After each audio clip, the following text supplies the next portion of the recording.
Hello guys, आप लोगों का कार्तिकेय कोचिंग के नए एपिसोड में स्वागत है। आज हम लोग जो टॉपिक अध्ययन करने जा रहे हैं वह है इलेक्ट्रॉनिक सिद्धांत के आधार पर आक्सीकरण और अपचयन की परिभाषा। हम लोग इलेक्ट्रॉनिक सिद्धांत के आधार पर इलेक्ट्रॉन के आधार पर, इलेक्ट्रॉनिक मतलब इलेक्ट्रॉन होता है, इलेक्ट्रॉन के आधार पर आक्सीकरण और अपचयन की परिभाषा को समझेंगे। तो सबसे पहले आपको बता दें, किसी पदार्थ के द्वारा इलेक्ट्रॉन त्यागने की क्रिया को, त्यागने मतलब बाहर निकालना, किसी पदार्थ के द्वारा इलेक्ट्रॉन त्यागने की क्रिया को उस पदार्थ का आक्सीकरण कहते हैं।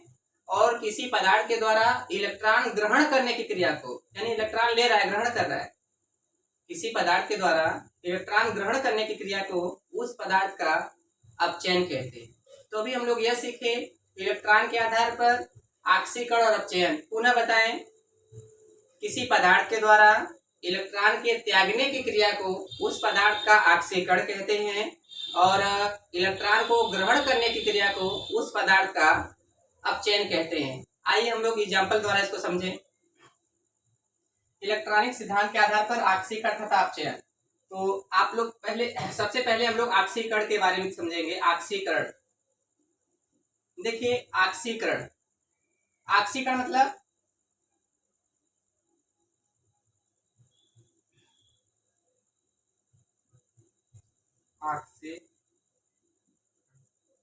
इसको हम लोग इंग्लिश में ऑक्सीडेशन कहते हैं।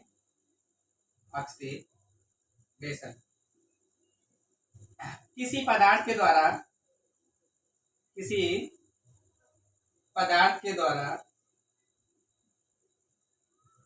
इलेक्ट्रॉन त्यागने की क्रिया, त्यागने मतलब बाहर निकालना, त्यागने की क्रिया उस पदार्थ का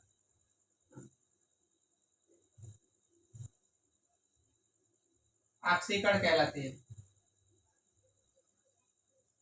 इलेक्ट्रॉन त्यागने की क्रिया उस पदार्थ का आक्सीकरण कहलाती है। आइए देखिए कैसे। सबसे पहले एग्जांपल देखिए।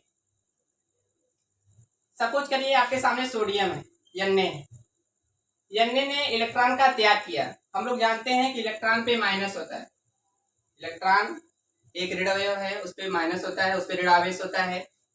जब इलेक्ट्रॉन पे माइनस होता है, सोडियम के द्वारा इलेक्ट्रॉन का त्याग करना है। किसी का त्याग करेंगे तो उसके आगे माइनस लगेगा। त्याग माने निकालना, जब कोई चीज निकलता है ना उसके आगे माइनस जुड़ता है, और कोई चीज अगर ग्रहण करता है तो उसके आगे यहाँ पे प्लस जुड़ता है। जब कोई चीज त्याग करोगे तो वहां पे आपके आगे माइनस जुड़ेगा, अगर आप कोई चीज ग्रहण कर रहे हो तो आपके आगे प्लस जुड़ेगा। तो यहाँ पे इलेक्ट्रॉन त्यागने की क्रिया, तो इलेक्ट्रॉन को त्यागा गया है सोडियम के द्वारा, तो इलेक्ट्रॉन जब सोडियम से निकलेगा तो Na पे एक प्लस हो जाएगा, क्योंकि अगर आप में से इलेक्ट्रॉन निकल रहा है एक प्लस हो गया, अगर किसी में से दो इलेक्ट्रॉन निकाला उसमें दो प्लस होगा। जैसे और एग्जाम्पल देखिए, जैसे आपका Mg है, Mg में से अगर हम लोग दो इलेक्ट्रॉन निकाल दें तो Mg पे दो प्लस हो जाएगा। तो हम लोग यही सीखे, किसी पदार्थ के द्वारा इलेक्ट्रॉन त्यागने की क्रिया, यहाँ पे माइनस आगे है, इस इलेक्ट्रॉन निकल रहा है, त्याग हो रहा है, तो Na प्लस बन गया है। यहाँ पे दो इलेक्ट्रॉन का त्याग हो रहा है तो दो प्लस हो गया है। तो यहाँ पे जो सोडियम है और Mg है, इन दोनों का आक्सीकरण हो रहा है। यहाँ पे सोडियम, पहले वाले समीकरण में सोडियम का आक्सीकरण हो रहा है, दूसरे वाले समीकरण में मैग्नीशियम का आक्सीकरण हो रहा है। आप चाहें तो ये एग्जाम्पल ऐसे भी लिख सकते हैं, जैसे ये सब एग्जाम्पल लिखे गए हैं। जैसे सोडियम में इलेक्ट्रॉन का त्याग कर दिया तो Na प्लस बन गया। या तो हम लोग इसको ऐसे भी लिख सकते हैं, Na समीकरण बना दीजिएगा, ये एरो, ये इलेक्ट्रॉन माइनस है, अगर दाएं पक्ष में जाएगा तो प्लस हो जाएगा। लीजिए इलेक्ट्रॉन के आगे माइनस है, अगर हम लोग इसको दाएं पक्ष में भेजेंगे तो क्या हो जाएगा, प्लस। तो आप लोग आक्सीकरण में अगर बाएं पक्ष में इलेक्ट्रॉन लिखेंगे तो इलेक्ट्रॉन के आगे माइनस होगा, अगर इसको दाएं पक्ष में लेके जाएंगे तो इलेक्ट्रॉन के आगे प्लस होगा। ऐसे अगर आपको पहचानना है कि बताइए इस सब क्रिया में आक्सीकरण हो रहा है कि नहीं, जैसे यहाँ पे एसियन पे 4 प्लस है और यहाँ पे एसियन पे 2 प्लस है। सपोज करिए आपको आक्सीकरण पहचानना है, इसमें आक्सीकरण हो रहा है कि नहीं। तो बताइए एसियन पे 3 पे 2 प्लस होता है, 3 पे 4 प्लस होता है। यहाँ पे आक्सीकरण संख्या 2 है, यहाँ पे आक्सीकरण संख्या 4 है। हमको दोनों पक्ष को बराबर करना है। दोनों पक्ष बराबर कैसे होगा, देखिए यहाँ पे आक्सीकरण संख्या 2 है लेकिन यहाँ पे 4 है, आक्सीकरण संख्या 2 अधिक है। तो जो भी पद अधिक होता है उसमें इलेक्ट्रॉन जुड़ता है, और कितना जुड़ेगा, जितना वह अधिक होगा। तो यह दाएं पक्ष में दो ऑक्सीकरण संख्या ज्यादा है, क्योंकि यहाँ पे 2 है, यहाँ पे 4 है, इसकी ऑक्सीकरण संख्या 2 ज्यादा है, इसलिए दाएं पक्ष में 2 इलेक्ट्रॉन जुड़ जाएगा। यानी हम लोग कह सकते हैं इसमें इलेक्ट्रॉन का त्याग हो रहा है। तो यह क्रिया आपकी ऑक्सीकरण हो गई। जिसमें इलेक्ट्रॉन का त्याग होता है वह क्रिया आपकी ऑक्सीकरण होती है। यहाँ भी आपका ऑक्सीकरण हो रहा है, यानी तीनों समीकरण में आपका ऑक्सीकरण हो रहा है।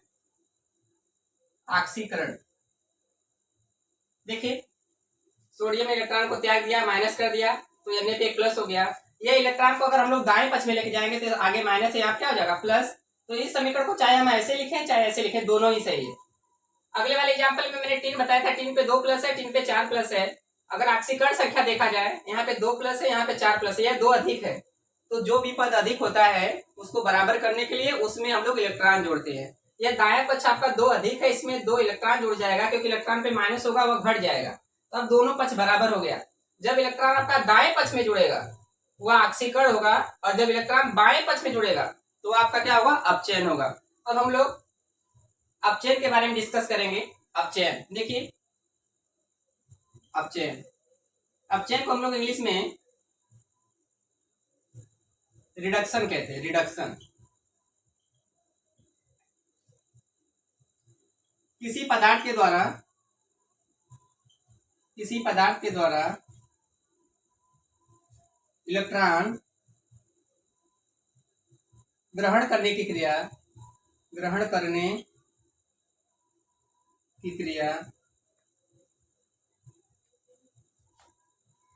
उस पदार्थ का अपचयन कहलाती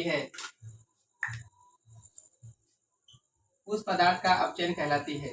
पहले वाले में ऑक्सीकरण में इलेक्ट्रॉन का त्याग हो रहा था और अपचयन में इलेक्ट्रॉन को ग्रहण किया जाएगा। देखिए फॉर एग्जांपल, मान लीजिए आपके सामने यहाँ पे क्लोरीन है। अगर क्लोरीन में इलेक्ट्रॉन ग्रहण होगा, इलेक्ट्रॉन पे माइनस होगा। जब क्लोरीन इलेक्ट्रॉन को ग्रहण करेगा तो आगे प्लस होगा। जब इलेक्ट्रॉन को यह ग्रहण करेगा इसलिए Cl पे एक माइनस हो जाएगा। और भी देखिए, अगर ये एग्जाम्पल हम लोग ऐसे भी लिख सकते हैं, इलेक्ट्रॉन बाएं पक्ष में प्लस है, दाएं पक्ष में क्या हो जाएगा, माइनस हो जाएगा। ये समीकरण को हम लोग ऐसे भी कर सकते हैं, या प्लस उधर जाके माइनस हो जाएगा। लीजिए ये माइनस हो गया। चाहे आप लोग इस समीकरण को ऐसे लिखो चाहे ऐसे लिखो, दोनों ही सही हैं। यानी इस समीकरण में क्लोरीन में इलेक्ट्रॉन जुड़ रहा है, यानी क्लोरीन का क्या हो रहा है, अपचयन हो रहा है। क्लोरीन का अपचयन हो रहा है, Cl का अपचयन हो रहा है, क्योंकि जिसमें इलेक्ट्रॉन जुड़ता है तो ग्रहण होता है, उसे हम लोग क्या कहते हैं, अपचयन कहते हैं। तो यहाँ पे Cl में इलेक्ट्रॉन जुड़ रहा है, इसलिए Cl का अपचयन हो रहा है। अगर हम लोग इसको दूसरे पक्ष में लिख जाएंगे तो यह प्लस इलेक्ट्रॉन उधर क्या हो जाएगा, माइनस इलेक्ट्रॉन। अगर हम आपसे यह पूछें, और भी एग्जाम्पल है, सपोज करिए मैंने आपसे यह पूछा, यहाँ पे Fe पे 3 प्लस है, यहाँ पे Fe पे 2 प्लस है। आपको यह बताना है कि इस समीकरण में अपक्रिया का ऑक्सीकरण हो रहा है कि अपचयन हो रहा है। तो आप बताओगे यहाँ पे ऑक्सीकरण संख्या +3 है और यहाँ पे +2 है। यहाँ पे ऑक्सीकरण संख्या एक ज्यादा है, एक अधिक है। तो हम लोग हमेशा इलेक्ट्रॉन हमेशा बड़े वाले पद में जोड़ते हैं। तो यहाँ पे एक ऑक्सीकरण संख्या ज्यादा है, तो बराबर करने के लिए इस वाले पक्ष में, बाएं पक्ष में एक इलेक्ट्रॉन जोड़ देंगे। जब एक इलेक्ट्रॉन जोड़ देंगे तो यह घट जाएगा, तो दोनों पक्ष बराबर हो जाएगा। तो आप लोग बताइए, यहाँ पे इलेक्ट्रॉन ग्रहण हो रहा है तो इसका क्या हो गया, अपचयन हो गया। यानी हम लोग कह सकते हैं किसी पदार्थ के द्वारा इलेक्ट्रॉन जब त्यागेंगे, निकालेंगे, इलेक्ट्रॉन त्यागने की क्रिया ऑक्सीकरण कहलाती है, और इलेक्ट्रॉन को ग्रहण करने की क्रिया क्या कहलाती है, अपचयन कहलाती है। या तो ऐसे भी कह देना आप लोग, जिसमें इलेक्ट्रॉन दाएं पक्ष में जुड़ेगा, देखो प्लस इलेक्ट्रॉन दाएं पक्ष में है ना, वो ऑक्सीकरण हो गया। और जिसमें बाएं पक्ष में इलेक्ट्रॉन प्लस हो रहा है, जिसमें बाएं पक्ष में जुड़ेगा वो अपचयन हो गया, ऐसे भी कर सकते हैं। तो अभी हम लोग ये डिस्कस किया ऑक्सीकरण और अपचयन इलेक्ट्रॉन के आधार पर। तो पुनः बता दें, वह क्रिया जिसमें किसी पदार्थ के द्वारा इलेक्ट्रॉन त्यागते हैं या त्यागने की जो क्रिया होती है उसे हम लोग ऑक्सीकरण कहते हैं, और इलेक्ट्रॉन ग्रहण करने की जो क्रिया होती है उसे हम लोग अपचयन कहते हैं। हम आशा करते हैं कि आपको यह टॉपिक समझ में आया होगा। अगले दिन हम नए टॉपिक के साथ आपके सामने आएंगे, तब तक के लिए धन्यवाद।